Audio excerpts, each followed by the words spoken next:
Hello guys, welcome. We're here today in the Axopar 22 Spyder. One of the most anticipated boats of the year for us this year. We've been waiting for this exact model for a while now, and we finally get our hands on it.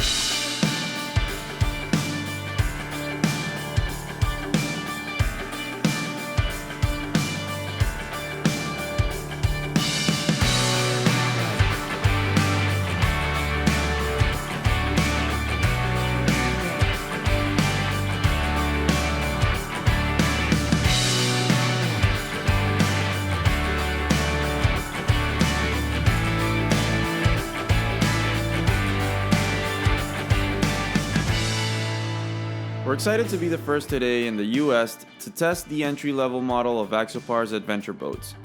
We launched in Fort Lauderdale and headed down the intercoastal to Miami while riding out some thunderstorms before getting a chance to do a full walkthrough. I want to start right here up in the transom of the boat. This is going to be the main difference when you compare it to the rest of the Axopars out there, like the 28 or the 37. You notice that we don't have a fully open freeboard, so it's kind of more of your traditional transom. Axopar did this because of the 22 hull. It's something that they just had to incorporate in it, making it a little bit safer for those people that wanted to come into the entry-level market. We do have the traditional Axopar tow post right here, so it's wonderful if you want to do some tubing or wakeboarding, water sports, any stuff like that. And it gives you a nice support handle as well when you're back here. Different power choices. Obviously, you can power this boat with the 115 Mercury. We've opted out to go with the full power of the 200, the 6-cylinder. Very great engine, very quiet. We have the engine on right now, and I'm sure you probably can't hear it. Very powerful, very fuel efficient, and it gets this boat on plane really nice. No issues whatsoever, and we're actually kind of excited to see what it does out in the open ocean. Now, walking forward, you do have this layout right here. This is the U-shaped layout. Axopar is giving you three choices on this setup. You can have a fully open layout in the back, no cushions, just this aft seat right here. Or you can have a traditional U-shape like we have here. And the other one is going to be your multi-storage compartment, which houses a nice cushion on top where you can modify that to either sitting people, two sitting forward, two sitting backwards, or you can even flip it the other way around, and you can have people sitting on the sides facing port and starboard side of the boat. What that'll do is allow you to have a lot of storage space underneath. So again, if you want to have all your tubes, your wakeboards, your skis, everything, you can fit that nicely in there. But let's kind of go over about the model that we have over here. So as I mentioned, we do have the U-shaped seating. Okay, so we are going to have storage underneath this aft section right here. This is where you're going to have your battery access. So you got two batteries, one for the engine and one house battery. As you can see, we have the anchor light dedicated in there. Your emergency bilge is also housed in there, and you can fit some stuff in there as well if you have anything laying around. A nice feature that I also like is having this open storage area underneath these side seats. It's very convenient if you want to house some fenders, some lines, or some bags. Right now we have a nice cooler in there, so it's a nice feature that they incorporated, makes it a little bit different. Now back here we also have this huge storage compartment. So the good thing about all the three layouts is that you're always going to have some storage.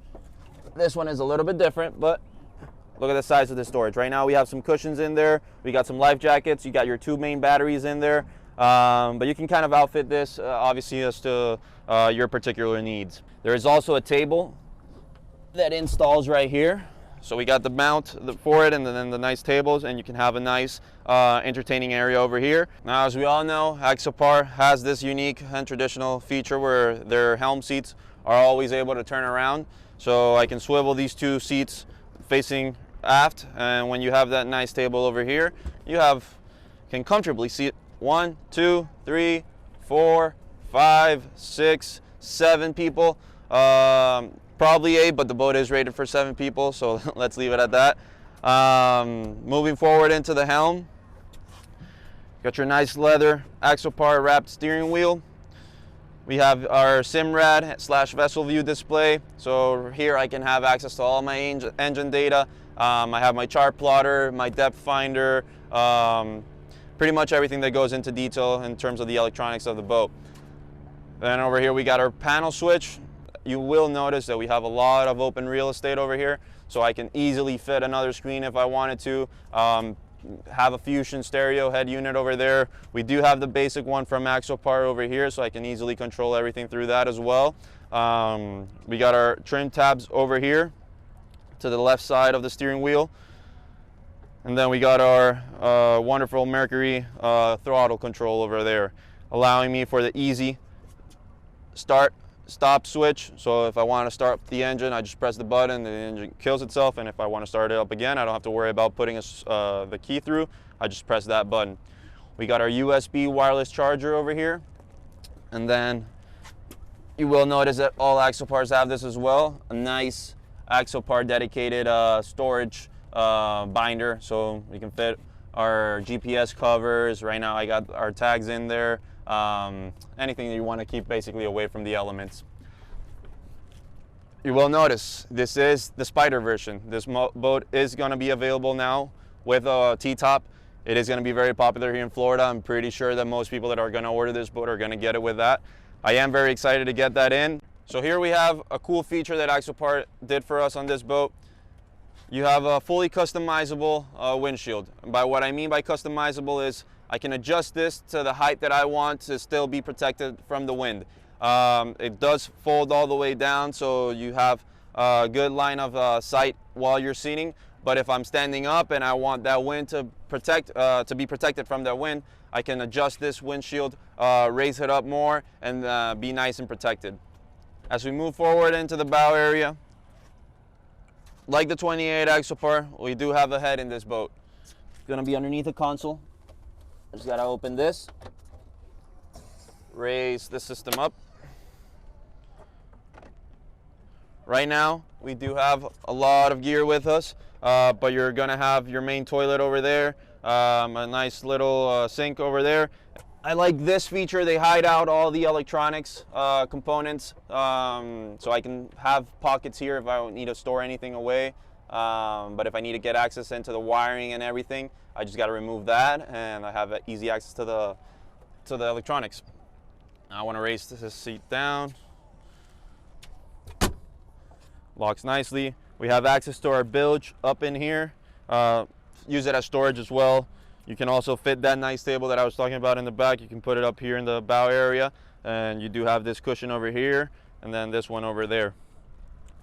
One thing that I want to thank Axopar, because they did this on behalf of the American market, the big cup holders. You didn't used to see that in the 38 and the 37 and the 28, and now in the 22, specifically for the US market, they have launched the bigger cup holders. So thank you, Axopar. I can finally fit my Yetis up in the cup holders. Now moving forward, we got our anchor locker.